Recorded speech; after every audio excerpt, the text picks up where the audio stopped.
अस्सलाम वालेकुम नाजरीन। जैसा कि मैंने आपको बताया कि मैं अफगानिस्तान की असल सूरत हाल जानने के लिए वहां जाना चाहती थी ताकि वहां से रिपोर्ट लेकर अपने अखबार को असल सूरत हाल की खबर दे सकूं। मगर मुझे अफगानिस्तान जाने का वीज़ा नहीं मिल रहा था, इसलिए मैंने बुर्का पहनकर अफगानी औरत के भेस में अफगान जाने की कोशिश की।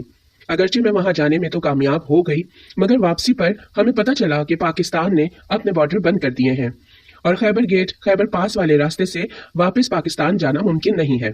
इसलिए हमें किसी दूसरे स्मगलिंग वाले रास्ते से पाकिस्तानी बॉर्डर क्रॉस करना होगा।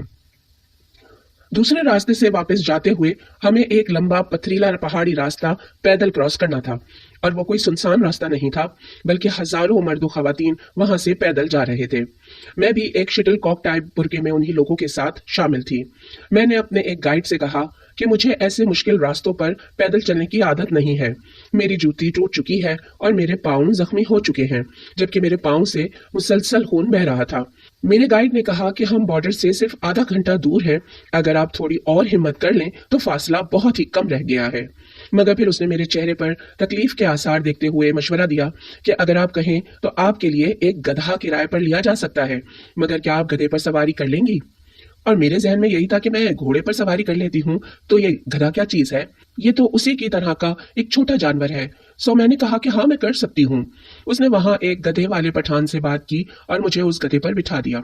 मेरे बैठने के बाद गधे के मालिक ने उसकी पुश्त पर एक लात मारी और यकदम गधा आगे की तरफ भागने लगा। मैं चूंकि इस अचानक एक्शन के लिए तैयार नहीं थी। अब सूरत हाल ये थी कि गधा पूरी रफ्तार से पाकिस्तानी बॉर्डर की तरफ भाग रहा था और मेरा अबाया हवा में उड़ रहा था, और मैं उस गधे पर बहुत ही बेकार तरीके से दाएं बाएं लहरा रही थी। थोड़ी देर बाद मैं अपना बैलेंस बरकरार ना रख सकी और मेरी बदकिस्मती कि मैं ऐन उस जगह पर गधे से नीचे गिरी जिस जगह एक अफगान तालिबान गन पकड़े खड़ा था। इस सारी भगदड़ के दौरान मेरा अबाया मेरे सामने से हट चुका था और मेरे गले में लटका हुआ कैमरा सामने नजर आ रहा था। तालिबान दौरे हुकूमत में कैमरे पर तस्वीर बनाने पर पाबंदी थी, और मैं एक मुजरिम बनी उस तालिबान फौजी के सामने खड़ी थी और मेरा दिल कह रहा था, ये वो ने, तुम तो पकड़ी गई, अभी है तालिबान तुम्हें गोली मार देगा। मुझे कुछ समझ नहीं आया कि मैं क्या करूं कि वो अचानक चीखता हुआ पीछे को गया और उसने मेरे गाइड को पकड़ लिया और वो उस पर चीख रहा था, और थोड़ी देर में 10-15 और तालिबान जंगजू इधर उधर पहाड़ों से आकर वहां जमा हो गए और सब ने मेरे गाइड को पकड़ लिया। मैं वापस गई और मैंने मजमे को चीर कर अंदर जाने की कोशिश की, मगर मुझे मना कर दिया गया कि ये मर्दों का मामला है, मर्द इसे निपटा लेंगे, आप यहाँ से जाओ। मगर मैं बार बार अंदर जाने की कोशिश कर रही थी। फिर आखिरकार तंग आकर मैंने इंग्लिश में चीख कर कहा, कोई मेरी बात सुनेगा? और मेरी इंग्लिश सुनकर सब ने पलट कर पीछे देखा। मैंने बुर्का उतार दिया और बुर्के के अंदर एक अंग्रेज औरत देखकर उनके चेहरे पर एक फातिहाना मुस्कुराहट थी। बहरहाल उन्होंने मुझे मेरे गाइड समेत अरेस्ट कर लिया और जलालाबाद ले गए। रास्ते में एक जगह उन्होंने गाड़ी रोकी और एक औरत को लेकर आए। उस औरत ने मेरी तलाशी ली और उनको बताया कि मेरे पास कोई असलहा नहीं है। जलालाबाद में तालिबान का इंटेलिजेंस ऑफिस था। मुझे वहां ले जाया गया। वहां का कमांडर थोड़ी बहुत इंग्लिश जानता था। उसने मुझसे डिटेल्स पूछी कि मैं कौन हूँ, अफगानिस्तान कब आई, क्यों आई, वगैरह वगैरह। फिर उसने मुझे एक कागज और पेन लाकर दिया और कहा कि अपनी सारी डिटेल्स उस पर लिखूं और लंदन में अपने अखबार के दफ्तर का फोन नंबर भी दूं, ताकि वहां से कंफर्म किया जा सके कि मैं जो कुछ कह रही हूँ वो सच है। यहाँ भी एक औरत ने मेरी तलाशी ली, और जो औरत मेरी तलाशी लेने के लिए बुलाई गई थी वो प्रेग्नेंट थी। मैंने उसकी हालत देखकर पूछा कि तुम अपने प्रेग्नेंट फीमेल वर्कर्स को इस हालत में भी छुट्टी नहीं देते और उनसे काम लेते हो, तुम कितने जालिम हो। मैं अगरचे समझती थी कि अब ये लोग मुझे गोली मार देंगे, मगर मैं मरने से पहले भी उन्हें बताना चाहती थी कि वो जंगली जानवर हैं। मगर कमांडर के जवाब ने मुझे हैरान कर दिया कि वो यहाँ की मुलाजिम नहीं बल्कि मेरी बीवी है और इसे सिर्फ मेरी तलाशी लेने के लिए यहाँ बुलाया गया था। मैं हैरान थी कि इस काम के लिए औरत को बुलाने की क्या जरूरत थी, ये काम तो ये सिपाही खुद भी कर सकते थे। उसके बाद उन्होंने कहा कि लंच टाइम हो गया है, हम भी लंच करेंगे, आप भी लंच कर लीजिए। मैंने कहा कि पहले मैं एक फोन कॉल करना चाहूंगी, मुझे अपनी बेटी से बात करनी है। उन्होंने कहा कि आप एक कैदी हैं और फिलहाल आपको फोन की सहूलत फराहम नहीं की जा सकती। मैंने कहा कि ठीक है, जब तक मैं फोन पर बात नहीं कर लेती मैं खाना नहीं खाऊंगी।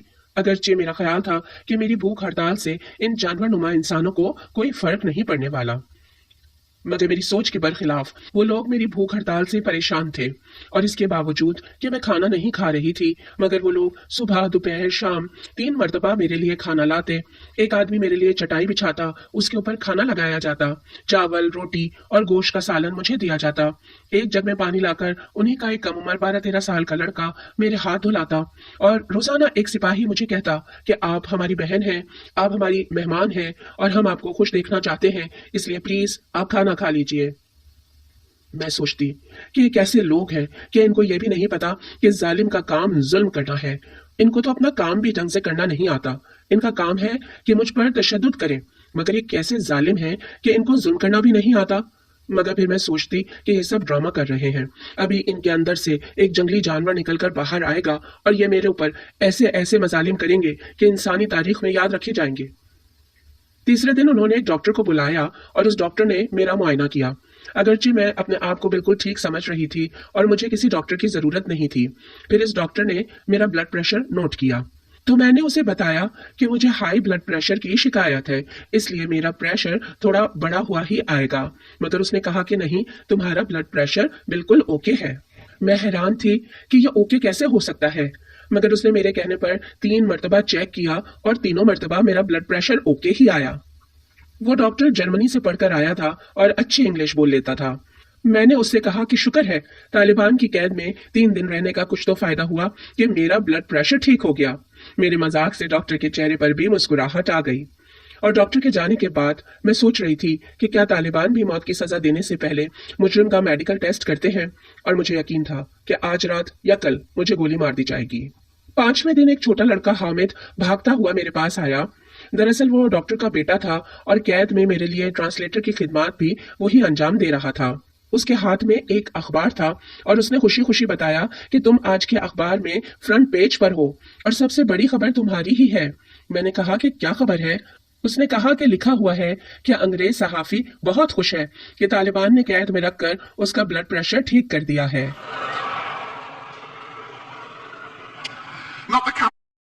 छठे दिन मेरे कमरे में एक बहुत ही बड़ी दाढ़ी वाला और काफी खौफनाक किस्म का एक तालिबान कमांडर आया और उसने मुझसे मुख्तलिफ सवालात पूछे और वो तफ्तीश करता रहा। छोटा लड़का हामिद ट्रांसलेटर की ड्यूटी देता रहा और ये सवाल जवाब का सिलसिला काफी तवील था, और इसी सवाल जवाब में रात के 8 या 9 बज गए जब वो अपनी तफ्तीश खत्म करके वापस गया। उन्होंने मुझे किसी किस्म के जिस्मानी तशद्दुद का निशाना नहीं बनाया, और सबसे बुरी बात जो उन्होंने कही वो ये थी कि अगर तुम हमें सच नहीं बताओगी तो तुम्हें यहाँ 20 साल भी कैद में रहना पड़ सकता है, इसलिए सच बोलना। मैं अगरचे उस वक्त तक उनके बारे में वही मनफी सोच और ख्यालात रखती थी जो कि मेरे माशरे ने उनके बारे में मेरे दिमाग में भर दिए थे, और मेरा ख्याल था कि मैं सच बोलूं या झूठ, दोनों सूरतों में ये लोग मुझे कत्ल ही कर देंगे। मगर फिर भी मैंने उनके सवालों के जवाब सच ही दिए, क्योंकि मैं वाकई एक सहाफी थी और वो कंफर्म करना चाहते थे कि मैं सहाफी के भेस में कोई अमरीकी जासूस तो नहीं हूँ। बहरहाल उन लोगों के जाने के बाद हामिद ने मुझसे कहा कि मेरी इंग्लिश इतनी अच्छी नहीं है, इसलिए मुझे नहीं लगता कि मैं आपकी बातों का मतलब सही से उनको समझा पाया हूँ। यह आदमी बहुत खतरनाक था और इससे इंटरव्यू की बुनियाद पर आपका फैसला होगा, और मैं बहुत डरा हुआ हूँ कि मेरी गलत ट्रांसलेशन की वजह से आप पर बुराई ना आए। अगले दिन हामिद मेरे कमरे में आया और वो बहुत घबराया हुआ था। उसका चेहरा खौफ की वजह से काला पड़ रहा था, दहशत से उसका गला खुश्क था और उससे बोला ही नहीं जा रहा था। उसने मुझे बताया कि बहुत ही अहम शख्सियत मुझसे मिलने आई है। मैंने हैरानगी से पूछा कि वो कौन है। उसने कहा मैं नहीं बता सकता, मगर प्लीज मेरी आपसे दरख्वास्त है कि अदब से बात कीजिएगा। मैंने झल्लाहट से कहा कि कौन है, मुल्ला उमर है क्या?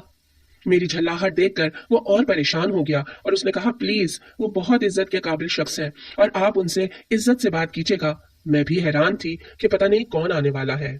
10 मिनट बाद दरवाजे पर दस्तक हुई और मैंने अंदर से लॉक खोला। यहाँ मैं ये भी बता दूं कि मेरे पास अपने कमरे को अंदर से लॉक करने की फैसिलिटी थी और मुझे चाबी दी गई थी, और मेरे कमरे में कोई बगैर इजाजत नहीं आता था।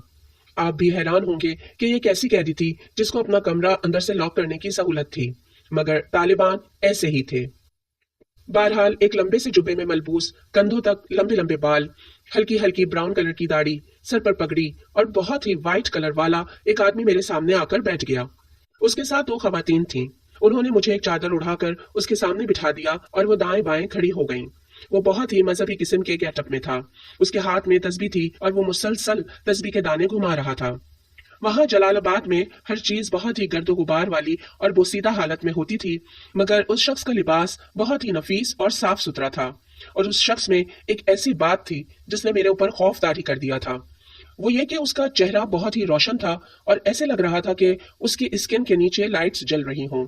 اور اب جبکہ میں جانتی ہوں کہ وہ عبادات کا نور تھا، مگر اس وقت میں اس کا چہرہ دیکھ کر ڈر گئی تھی، کیونکہ ایسا نورانی چہرہ میں نے پہلے کبھی نہیں دیکھا تھا۔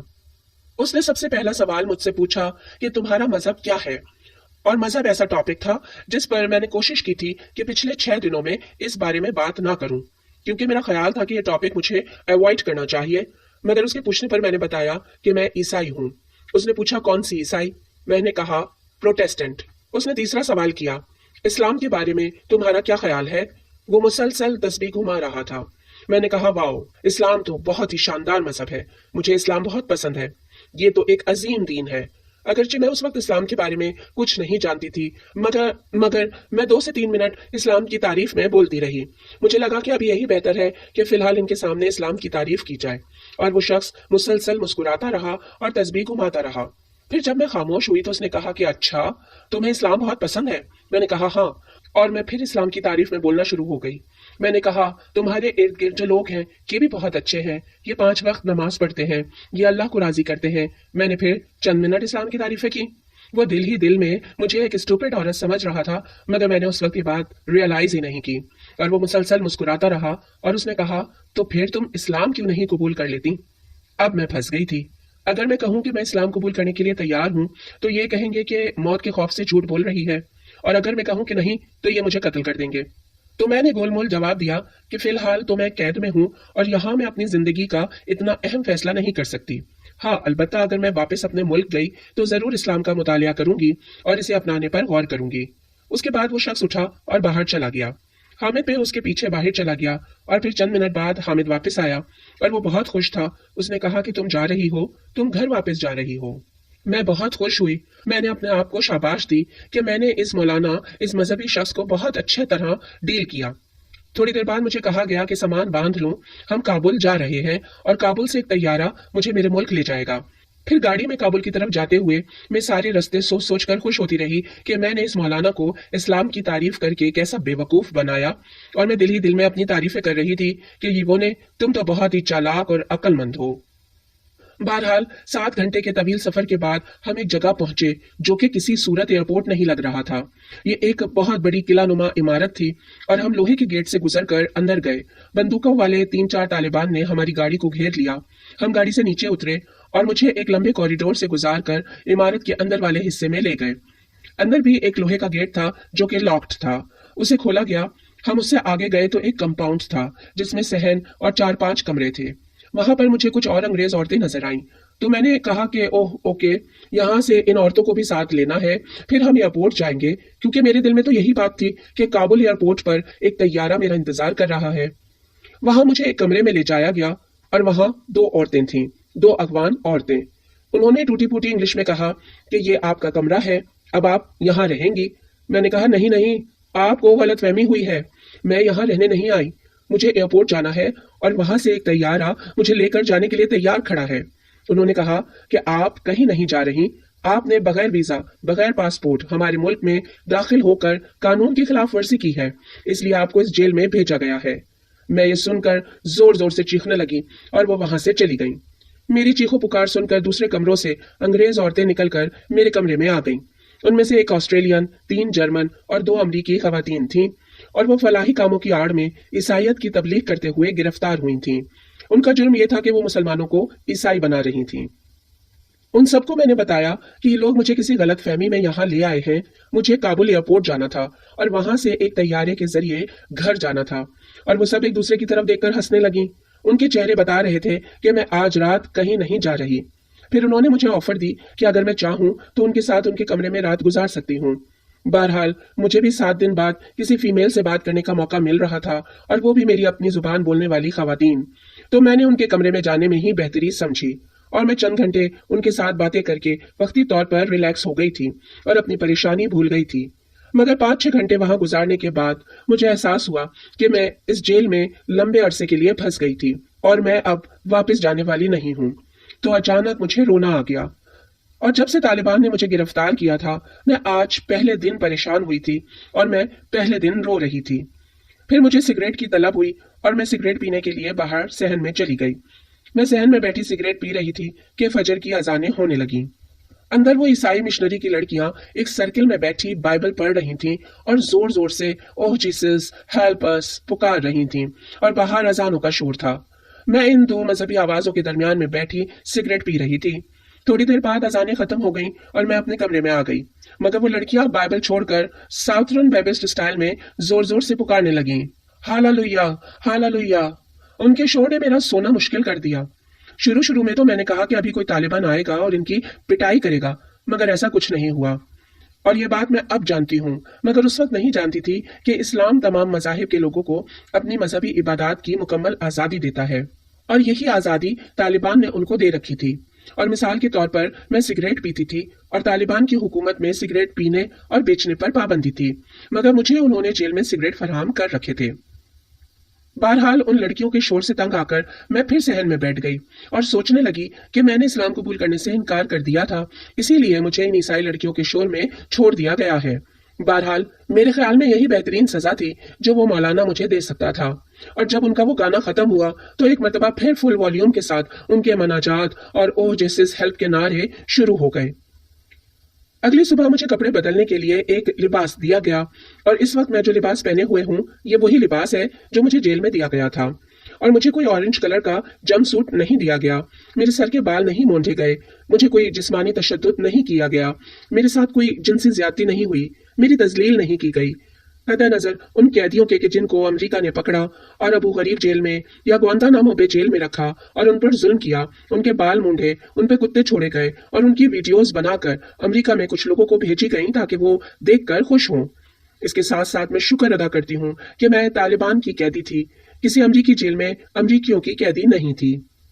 اگلے دن مجھے اپنے کپڑے دھونے کے لیے ایک بالٹی اور صابن دیا گیا، اور میں نے صحن میں لگے ہینڈ پمپ سے پانی لے کر اپنے کپڑے دھوئے اور صحن میں لگی ایک رسی پر سوکھنے کے لیے ڈال دیے، اور دھوپ میں بیٹھ کر دھوپ کو انجوائے کر رہی تھی کہ اچانک وہاں پر جیل کا سپرنٹینڈنٹ آ گیا۔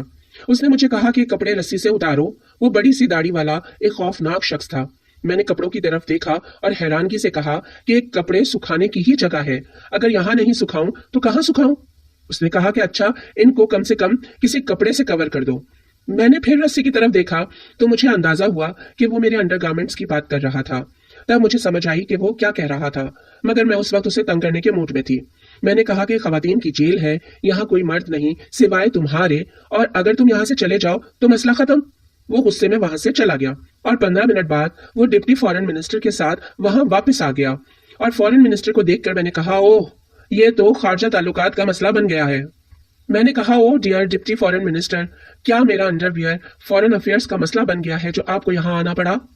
اس نے ریکویسٹ کی کہ میں ان چیزوں کو وہاں سے ہٹا دوں۔ میں نے کہا کہ یہ عورتوں کا سیل ہے، اور اگر یہاں مرد نہ آئے تو کوئی مسئلہ ہی نہیں ہوگا، مسئلہ تو آپ لوگ بنا رہے ہو۔ اس نے کہا کہ دراصل آپ کی جیل کے اوپر فرسٹ فلور پر طالبان فوجیوں کے کمرے ہیں، اور وہاں کھڑکی سے یہ چیزیں نظر آتی ہیں، اور یہ چیزیں مردوں کی سوچ کو گندا کرتی ہیں، اس لیے بہتر ہے کہ آپ انہیں ہٹا لیں۔ میں نے کہا واو، امریکہ کو تو آپ لوگوں کے لیے بم اور جنگ پر پیسے ضائع کرنے کی ضرورت ہی نہیں، وہ صرف پیراشوٹ کے ذریعے عورتیں یہاں اتار دے جنہوں نے صرف انڈر گارمنٹس پہنے ہوئے ہوں، آپ لوگ تو وہاں سے بھاگ جاؤ گے، بس آپ کے لیے یہی کافی ہے۔ مگر آپ لوگ اس سے ان لوگوں کی شائستگی کا اندازہ بھی لگا سکتے ہیں۔ اگر عورت کے انڈر گارمنٹس دیکھ کر ان کے خیال میں عورت کے بارے میں نازیبا خیالات آتے ہیں تو خیالات تو یہاں یورپ اور امریکہ کے مردوں کے دلوں میں بھی آتے ہیں، مگر مسلمان مرد عورت کی اتنی عزت کرتا ہے کہ خیال میں بھی تصور میں بھی ان کے بارے میں غلیظ چیز نہیں سوچنا چاہتا۔ اگلے دن ڈپٹی فارن منسٹر ایک اور آدمی کے ساتھ میرے پاس آیا، اور یہ میرا طالبان کے پاس گرفتاری کے بعد 9واں دن تھا۔ انہوں نے کہا کہ ہمیں آپ سے کچھ مزید تفتیش کرنی ہے اور چند مزید سوال پوچھنے ہیں۔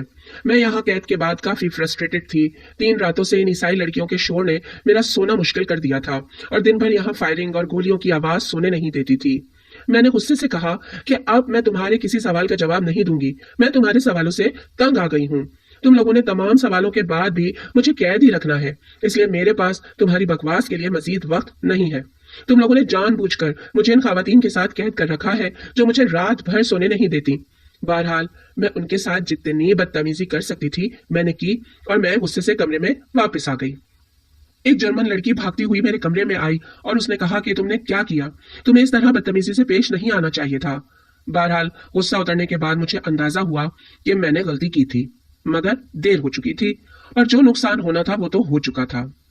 थोड़ी देर बाद दो अफगान खवातीन आईं और उन्होंने कहा कि इसने कुछ बाइज्जत लोगों के साथ बदतमीजी की है जिसकी इसे सजा मिलेगी।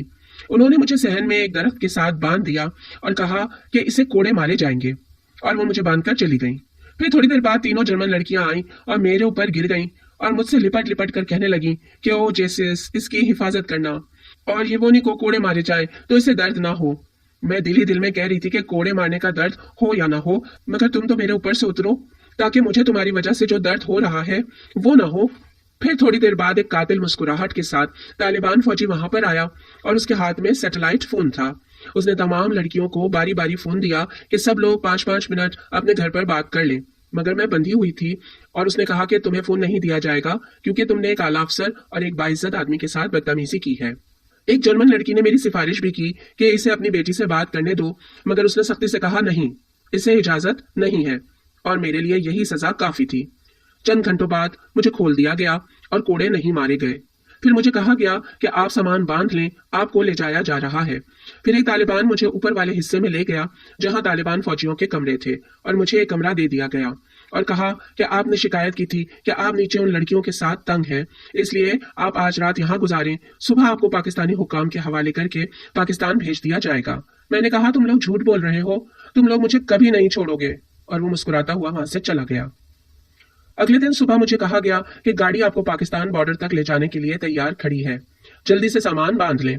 मुझे उनकी बातों पर यकीन नहीं था, मगर नीचे वाकई गाड़ी खड़ी थी। रात भर काबुल पर अमरीकी बमबारी जारी रही थी और ये दुनिया का गरीब तरीन और कमजोर तरीन मुल्क दुनिया के मजबूत तरीन मुल्क से हालत जंग में था, मगर उन्हें हम गैर मुल्की कैदियों को महफूज जगह पर पहुंचाने की फिक्र थी। फिर वो गाड़ी काबुल से जलालाबाद आई और जलालाबाद से तोरखम बॉर्डर तक पहुंची। तोरखम बॉर्डर से पाकिस्तानी हुकाम ने हमें रिसीव किया और हम वापस अपने होटल आए। यहाँ सहाफियों का जम्मे गफीर मेरे लिए खड़ा था। वो मुझसे सवाल पूछने के लिए बेताब थे। वो मुझसे जानना चाहते थे कि तालिबान फौजियों ने मेरे ऊपर क्या क्या मजालिम किए। वो चटपटी मसालेदार खबरों के लिए तड़प रहे थे, मगर अफसोस मेरे पास ऐसी कोई खबर नहीं थी। एक सहाफी ने पहला सवाल किया कि तालिबान की कैद में आपके साथ क्या सलूक किया गया। मैंने कहा बहुत ही इज्जत और एहतराम वाला।